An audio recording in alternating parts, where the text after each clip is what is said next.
Versículo 35 diz assim: E naquele dia, sendo já tarde, disse-lhes, Jesus falando, passemos para o outro lado.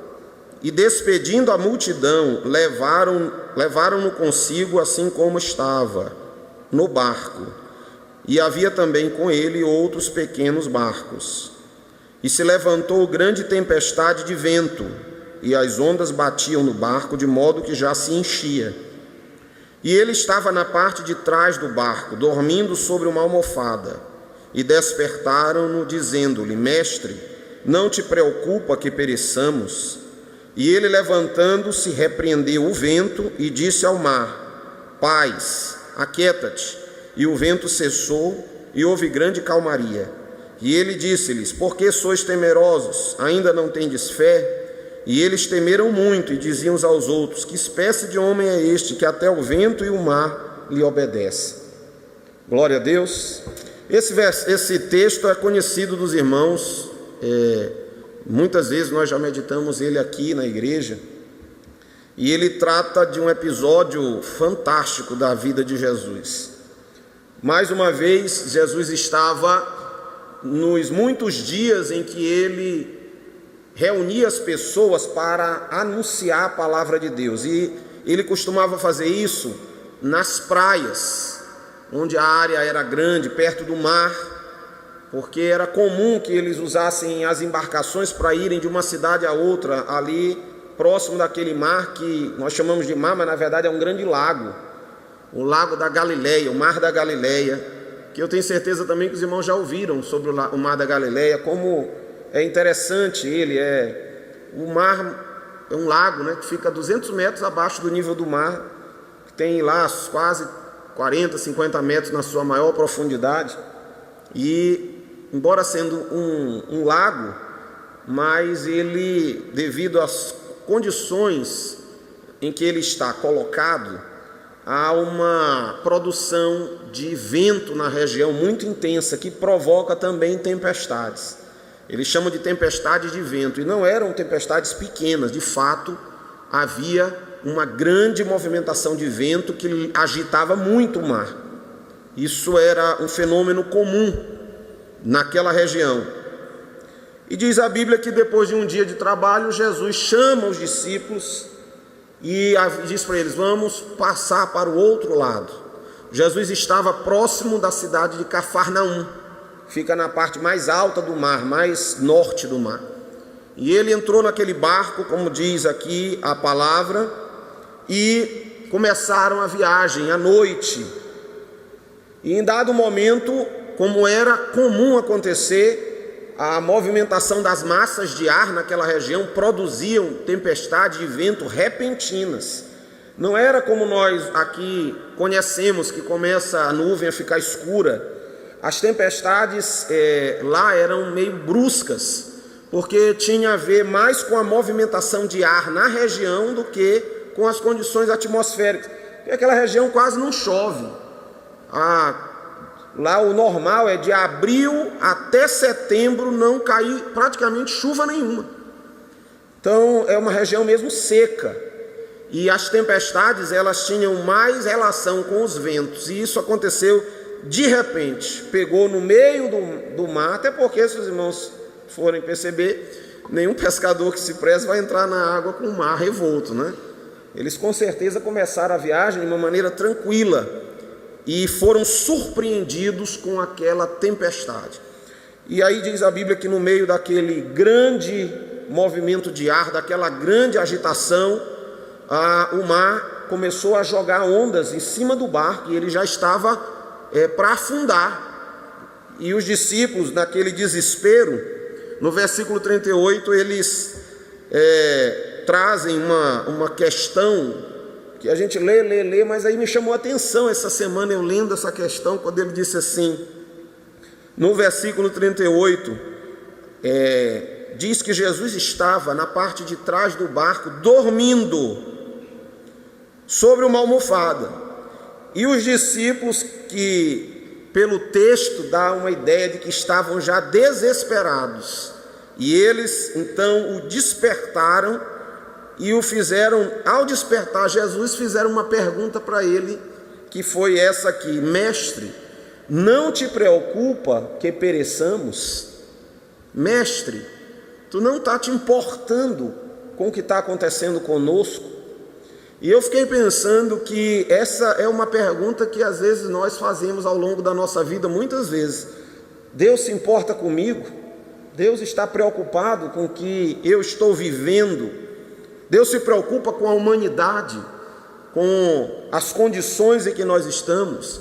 E eu estava procurando na Bíblia alguma resposta para isso, e eu queria compartilhar com os irmãos o que eu encontrei na Bíblia, para responder a essa pergunta daqueles discípulos: não te importa que morramos? E eu quero dizer a você que Deus, Ele de fato se importa conosco, e se importa muito conosco. Se há alguém que se importa conosco, é Deus. Mais do que você, pai e mãe, se importa com seus filhos. Inclusive tem um versículo da Bíblia que diz que ainda que uma mãe que deu à luz a um filho e o amamentou pudesse se esquecer dele, Deus jamais se esqueceria de nós. Há um cuidado muito grande de Deus conosco individualmente, como pessoas que vivem nesta terra. E em resposta àquela pergunta daqueles discípulos: mestre, não te importa que pereçamos? A resposta de Jesus não veio com palavras, mas com ações, com um ato de livramento e de salvação. Ele se põe de pé, olha as circunstâncias e ordena: mar, te acalma, vento, aquieta. E instantaneamente aquela tempestade passou e os discípulos experimentaram uma grande calmaria. Se você notar, no versículo 39 há esse adjetivo de intensidade, uma grande calmaria. E quando isso aparece na Bíblia, de fato não é por acaso, é para dizer que aquela condição de repente sofreu uma mudança brusca, porque Deus, Ele se importa sim com cada um de nós. Deus se importa com todos nós. Lá no livro de Romanos, capítulo 5, versículo 8, nos mostra que, em primeiro lugar, Deus, Ele ama todos os seres humanos, todos. Independente de eu ser grande ou pequeno, bonito, feio, rico ou pobre, o amor de Deus, Ele atinge todas as pessoas. Romanos 5:8 diz assim: Deus prova o seu amor para conosco, pelo fato de Jesus Cristo ter morrido por nós, sendo nós ainda pecadores, sendo nós ainda errados, estando nós sob o juízo e a ira de Deus por causa dos nossos pecados, Ele decidiu morrer por nós para nos perdoar, porque o amor de Cristo por nós é muito grande.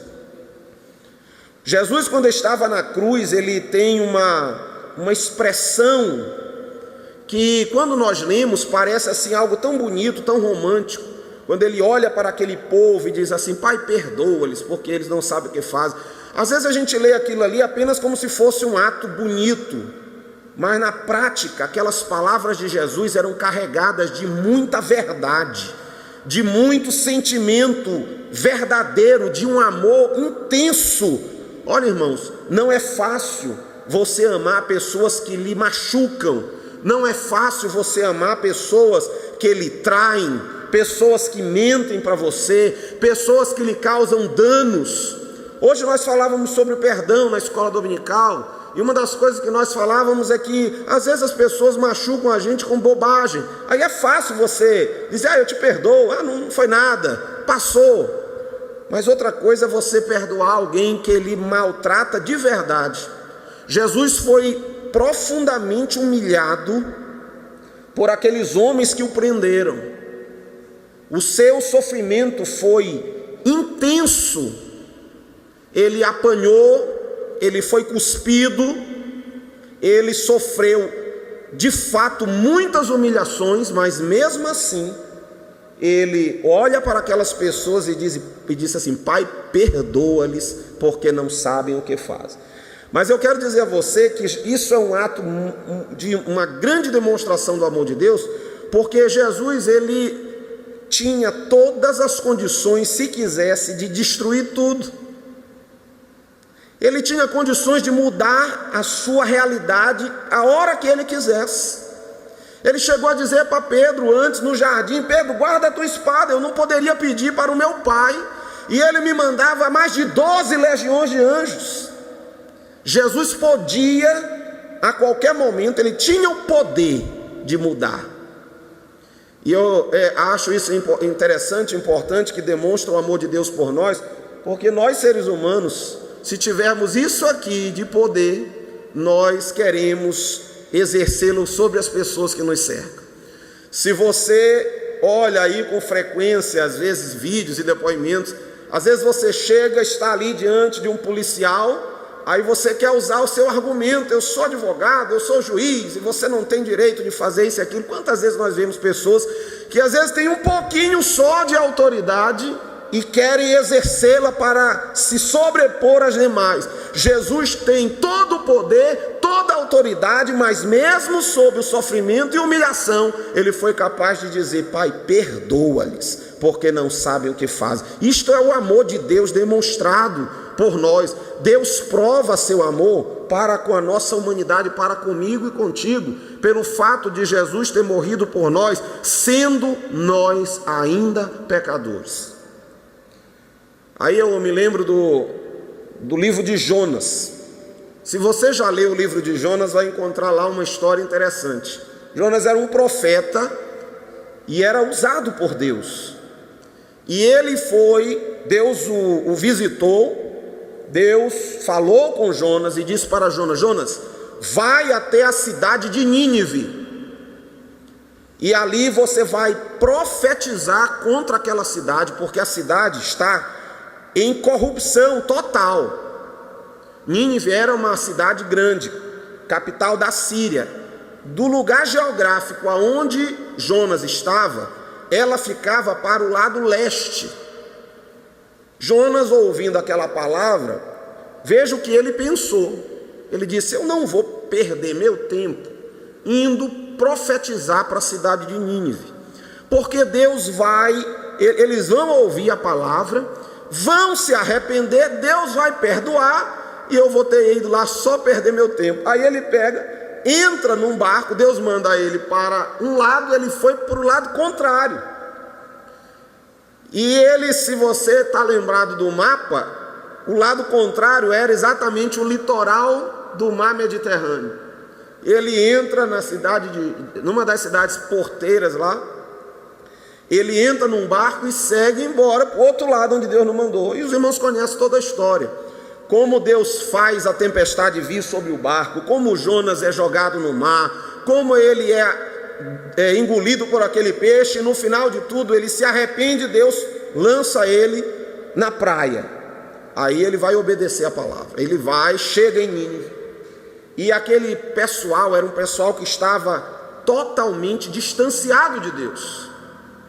Aí Jonas começa na cidade a pregar: Deus vai destruir essa cidade, Deus não está mais aceitando o pecado do povo, Deus vai destruir o pequeno e o grande, Deus não consegue mais aceitar esta forma de vida devassa que esta população está vivendo. Ele começa a pregar. 3 dias ele passa em Nínive, que não era uma cidade pequena, era uma cidade grande. E ele 3 dias andou pregando em Nínive. E ali aquele povo, ouvindo a palavra, temeram a Deus. E eles se arrependeram do que eles estavam fazendo. Se vestiram de panos de saco, de roupa velha. Jogaram cinzas sobre a cabeça e se humilharam diante de Deus. E Deus perdoou e poupou a cidade. Aí Jonas sai zangado com Deus. Ele ficou chateado. Se zangou igual uma pessoa birrenta, porque Deus se importou com a cidade. E aí ele se senta do lado de fora da cidade, brabo, no sol quente. A Bíblia não diz, mas dá assim uma leve impressão que ele era meio careca.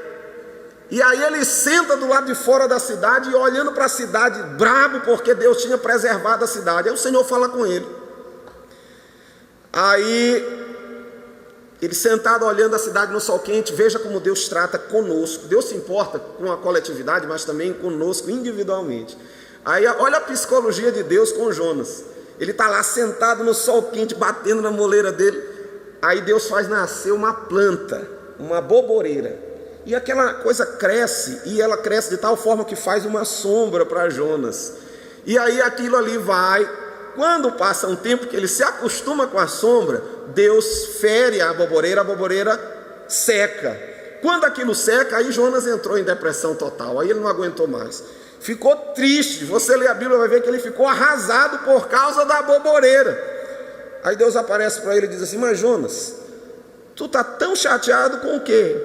Com a boboreira, porque a boboreira te protegeu da sombra, tu não plantou ela, tu não fez ela crescer, e tu está tão chateado por causa da boboreira. Imagina se eu não me preocuparia, o Deus falando para ele, com a cidade de Nínive, que tem tantas pessoas que não sabem distinguir a mão direita da mão esquerda. E ali Jonas recebeu de Deus uma grande lição. Às vezes Deus ele trata conosco de maneira muito pessoal, porque ele se importa conosco. E eu poderia citar muitos exemplos para os irmãos, mas quero citar o exemplo de Pedro. Os irmãos estão lembrados da história de Pedro, como Pedro era um homem impetuoso, e muitas vezes Pedro argumentou, se precipitou em falar com Jesus muitas coisas. Quando Jesus foi preso, ele puxou a espada, cortou a orelha do servo do sumo sacerdote. Não lembro como é o nome do servo do sumo sacerdote? Malco, né? E ali ele cortou, Jesus curou o rapaz. E aí, antes disso, o Senhor já tinha dito para ele: Pedro, antes que o galo cante, tu me negarás 3 vezes. Depois eu vou falar para os irmãos sobre a curiosidade do galo. Os irmãos me lembrem numa outra oportunidade de eu falar que galo era esse, né? Que há uma grande discussão sobre isso aí, mas depois eu falo para os irmãos. O fato é que o galo cantou e Pedro negou Jesus 3 vezes. Pedro se desviou. Assim como Judas, que traiu Jesus, e há alguém que até comenta, dizendo assim, que alguém comentou aqui uma vez, que parece que o Judas traiu Jesus, mas Pedro o negou, e o negou 3 vezes, o negou conscientemente. Mas Judas não tinha o temor de Deus que Pedro tinha. O fato é que Pedro negou Jesus. Aí você lê a história e vai ver que Pedro voltou para a velha vida, aquela velha vida de pescador do qual Jesus tinha tirado ele. E você encontra Pedro em um certo momento pescando, e Jesus chega na praia e Pedro cai na água e vai ao encontro de Jesus. Chega lá, Jesus já tinha preparado ali um peixe, estava sobre uma brasa, ele já havia ressuscitado, e Pedro senta com ele, e aí Jesus tem um encontro com Pedro para restaurar a vida do homem Pedro, que havia se desviado. Olha a preocupação e o cuidado que Jesus teve com Pedro. Jesus não o jogou fora, Jesus não o descartou, Jesus não o eliminou, porque ele disse para nós: as minhas ovelhas ouvem a minha voz, eu as conheço e elas me seguem, eu lhes dou a vida eterna, ninguém as arrebatará das minhas mãos. E ali, naquela noite fria, nas praias do mar da Galileia, ali a luz de brasas que estava ali, Jesus perguntou para Pedro: Pedro, tu me amas? E ele, afoito como era: Senhor, eu te amo, eu te amo. Ele olhou para Pedro: Pedro, tu me amas? Senhor, eu te amo, eu te amo. No fundo ele olha para Pedro assim, parece assim que o olhar de Jesus penetra na alma de Pedro. Ele diz: Pedro, tu me amas? Aí Pedro parou para pensar e se entristeceu. A resposta para ele: Senhor, tu conheces todas as coisas, tu sabes que eu te amo. Lá do fundo do coração, Pedro não teve argumentos verbais. Ele diz: Jesus, olha para dentro de mim, vê o que eu estou sentindo. E ali Jesus disse para ele: apacenta minhas ovelhas. E naquele dia, aquele homem Pedro, fracassado, falido, se tornou um novo homem, de forma que ele assumiu a liderança daquela igreja que estava nascendo, era um dos líderes dela. E depois nós vimos Pedro pregando ousadamente para toda a Jerusalém. Quase 3.000 pessoas abraçaram a fé por causa daquilo que Pedro havia vivido. Ele teve um encontro pessoal com Jesus, porque Jesus se importa conosco, individualmente, pessoalmente. Eu não sei, não era meu objetivo tratar disso aqui, mas eu quero lhe dar mais uma informação sobre isso, para saber que Jesus se importa com você. Deus se importa com você, com a sua realidade, com os seus problemas. Eu me lembro quando ele foi ao tanque de Betesda, e ali havia um paralítico, um homem paralítico, havia 38 anos. Não havia só aquele homem, havia muitos doentes, mas aquele homem tinha algo nele que o fazia sofrer mais do que os outros, porque durante a sua vida toda aquele homem tentou entrar no tanque onde a tradição dizia que movimentava as águas e alguém que entrasse era curado. Toda vez que ele ia, alguém ia na frente dele e ele nunca conseguia uma oportunidade. E quando Jesus o encontra, ele revela para Jesus a sua mágoa com as pessoas, porque não havia ninguém que queria ajudá-lo.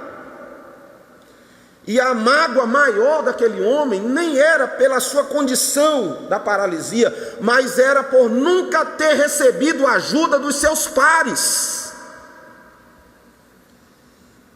Alguém uma vez eu ouvi pregar que diz assim, que como aquele homem era judeu, era provável que a sua família orasse por ele ao Deus de Israel. E talvez aquele rapaz fosse objeto de oração de uma mãe que via a aflição daquele filho. E talvez, em resposta a esta oração, mesmo tendo tantos doentes, Jesus foi ao encontro especificamente daquele homem, para fazer algo por ele. E quando Jesus chegou ali, que ele disse que ninguém podia ajudá-lo, Jesus, então, é como se Jesus dissesse assim, eu não estou perguntando se alguém quer te ajudar, estou perguntando se tu queres ser curado. E aí aquele homem fala tudo aquilo e Jesus então o cura da sua paralisia. Aquele homem ergue-se sobre seus pés, completamente curado, pega a sua cama e vai para casa glorificando a Deus pela obra que ele fez. Jesus foi, é o único relato que tem de Jesus visitando o tanque de Betesda. E ele foi para tratar com aquele homem especificamente, porque Deus se importa conosco. Em segundo lugar, os pensamentos de Deus a nosso respeito não são pensamentos de fracasso, são pensamentos bons. Se você abrir a Bíblia em Jeremias 29:11, eu gosto muito desse versículo, diz assim, porque eu bem sei que pensamentos penso de vós, diz o Senhor, pensamento de paz e não de mal, para vos dar o fim que desejais. Deus, ele se importa conosco em nos dar o melhor. O que ele tem para nós é mais até do que nós queremos receber. Está escrito na palavra. E se você não está satisfeito com as palavras de Jeremias, pode ver as palavras de Paulo em 1 Coríntios 2:9, quando ele diz assim, como está escrito, as coisas que o olho não viu, diz aqui, e o ouvido não ouviu, e não subiram ao coração do homem, são as que Deus preparou para os que o amam. Veja que coisa tremenda, aquilo que o teu olho nunca viu, nem o teu ouvido ouviu, nem sequer subiu à tua imaginação, é o que Deus tem preparado para aqueles que o amam. Eu quero dizer a você que confia em Jesus, que a nossa esperança é estar no céu com Ele. A Bíblia diz que o céu tem ruas de ouro. Você vê a descrição da Nova Jerusalém com muros, onde seus fundamentos são pedras preciosas. Lá não haverá tristeza, nem choro, nem dor. Mas eu quero dizer a você que eu tenho uma convicção comigo do que eu já li na palavra, que quando nós estivermos com o Senhor lá, o que vai chamar nossa atenção não vai ser o ouro das ruas, nem as pedras preciosas dos muros, nem o fato de eu não chorar, de não mais sentir fraquezas e dor. Mas o que vai chamar a minha atenção lá é o próprio Jesus, é Ele que vai ser a fonte e o centro de tudo. E é a glória dele que nós vamos desejar, que nós vamos adorar, que nós vamos experimentar e aproveitar, porque as coisas que o olho não viu e o ouvido não ouviu, ele já tem preparado para nós.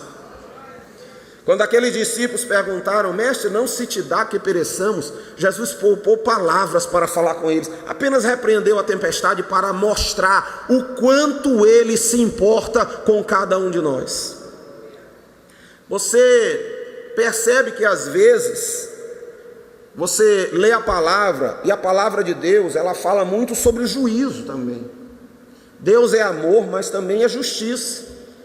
E às vezes nós pensamos de uma forma muito humana e desejamos sempre condenação para aqueles que nós achamos que são errados. Quer ver o que acontece agora? Nós acabamos de sair de uma eleição polarizada. Pense em quantas vezes você desejou o mal para quem não votava como você votou. Imagine, quantas vezes você desejou que alguma coisa ruim acontecesse só para eles pararem de falar ou de fazer alguma coisa contrária ao que você pensava. Não é verdade? Às vezes nós somos assim. Mas eu quero dizer a você que o juízo de Deus nunca foi do coração de Deus desejar que as pessoas morram ou sejam destruídas.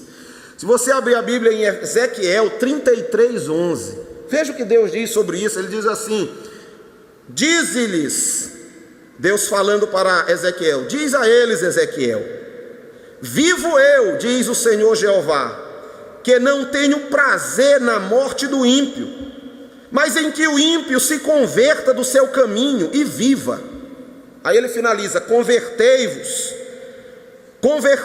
dos vossos maus caminhos, pois por que razão morrereis, ó casa de Israel? Deus, ele não tem prazer em que ninguém seja condenado e destruído. Ao contrário, o prazer de Deus é dar vida para aquele que se arrepende. Mas há necessidade de arrependimento, e às vezes, por nos amar, Deus nos corrige. Você abrir a Bíblia lá em Lamentações, capítulo 3, versículo 32, você vai ver um negócio interessante.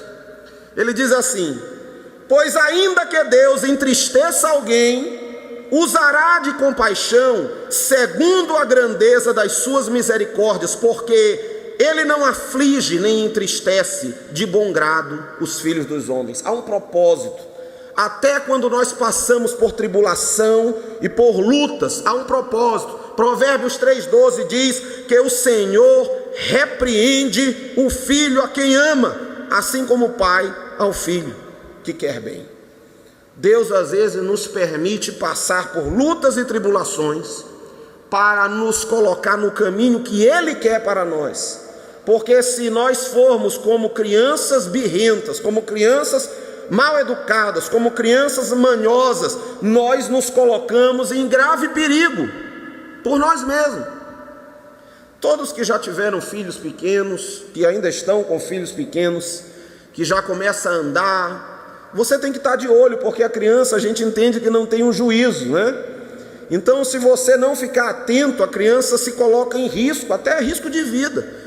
Às vezes você sai na rua, você tem que estar atento para o seu filho não disparar, correr para o meio da rua.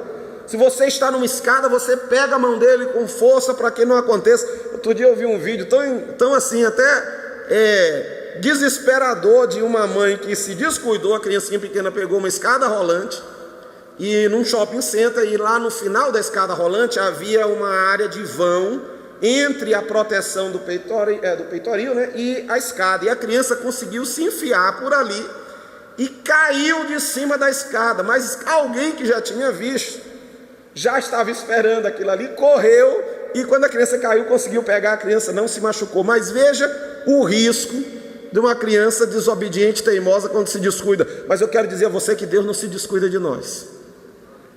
Quando nós começamos a ficar birrentos, quando nós começamos a ficar desobedientes, quando começamos a querer ir para um lugar que Ele não quer que nós vamos, então Ele começa a nos colocar na linha, e muitas vezes Ele nos castiga para nos corrigir.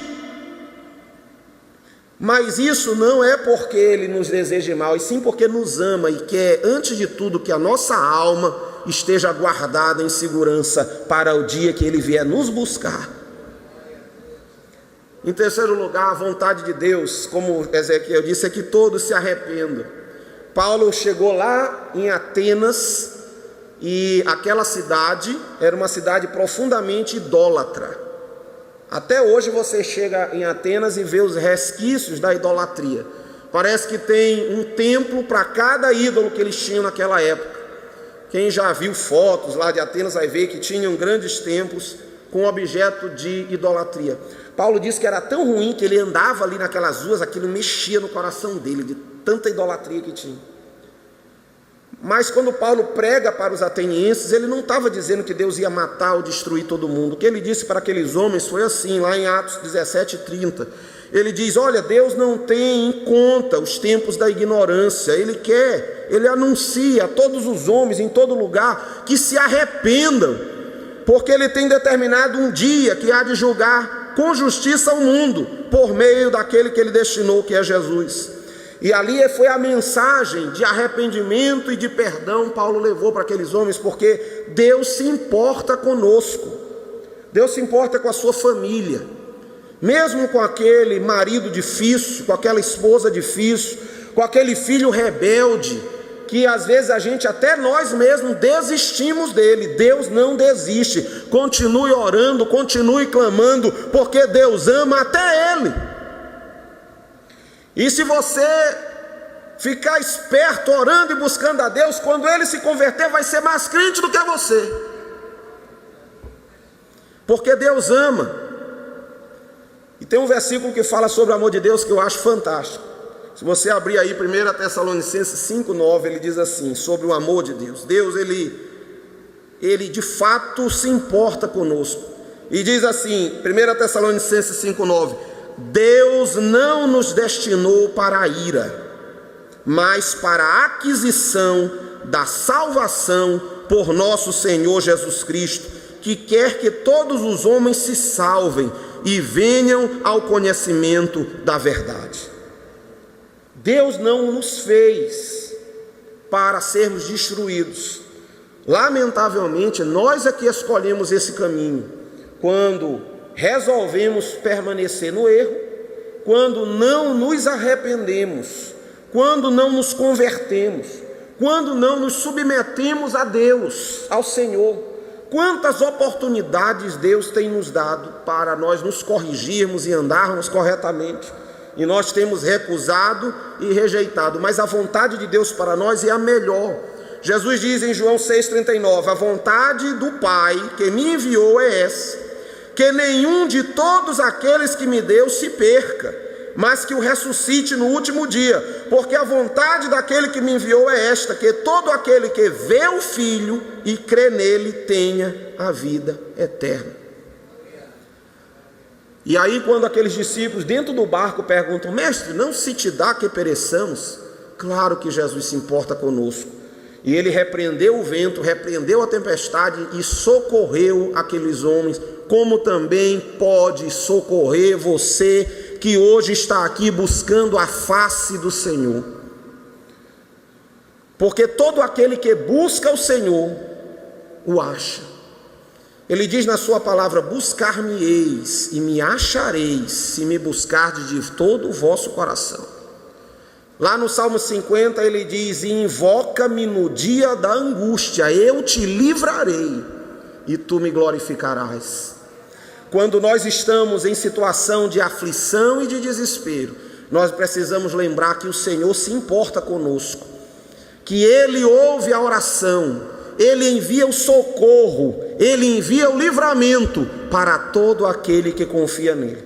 Por isso, eu posso dizer a você com certeza a resposta daquela pergunta dos discípulos, mestre, tu não te preocupa que nós pereçamos? É claro que ele se preocupa, ele se importa com todos nós, com cada um de nós, e por isso é que nós estamos aqui hoje para servi-lo e para adorá-lo.